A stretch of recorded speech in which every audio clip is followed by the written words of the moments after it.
Hi, Karina Gardner here, and today we're going to talk about your rulers. You can see mine are up on my artboard right now. I want to show you how you can change the measurements on that, so it'll be super simple.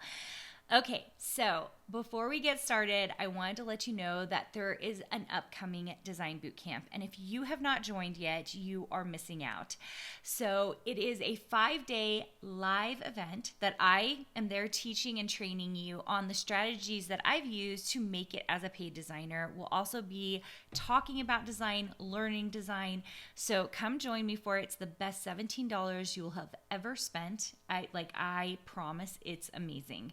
It will motivate you to the next level. So if you've been thinking about becoming a designer, this is the boot camp for you. It is only $17, so it's like insane. All right, today we are going to be talking about the rulers, so let's get into it. So the main way to change the increments on your rulers is to come up to Illustrator and go to your preferences. Go ahead and click on General.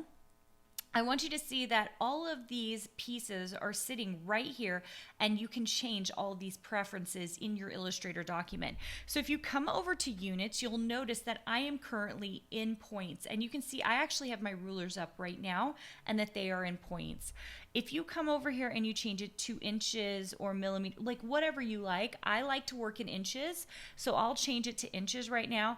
I like to always keep my stroke and my type in points though. That's just like really standard, so I usually leave those, but in my general, I'll change it to inches. So I'll push OK on that, and you'll notice that my rulers have now changed. Now, what if you do not have your rulers up? Let's go ahead and go to View and Rulers. I'm gonna hide my rulers. This is probably what you're seeing, right? You don't have any rulers or anything. So all you have to do is go back to where I was and go to View, Rulers, and Show Rulers. That's it.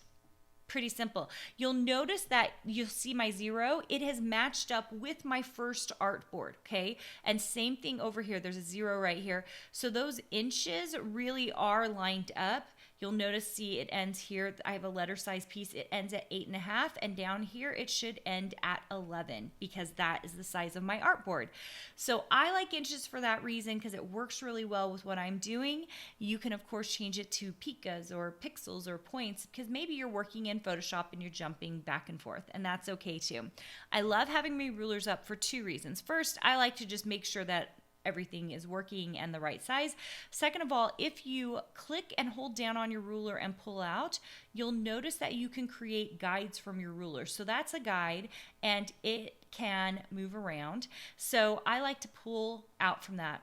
And that's it. Pretty easy, right?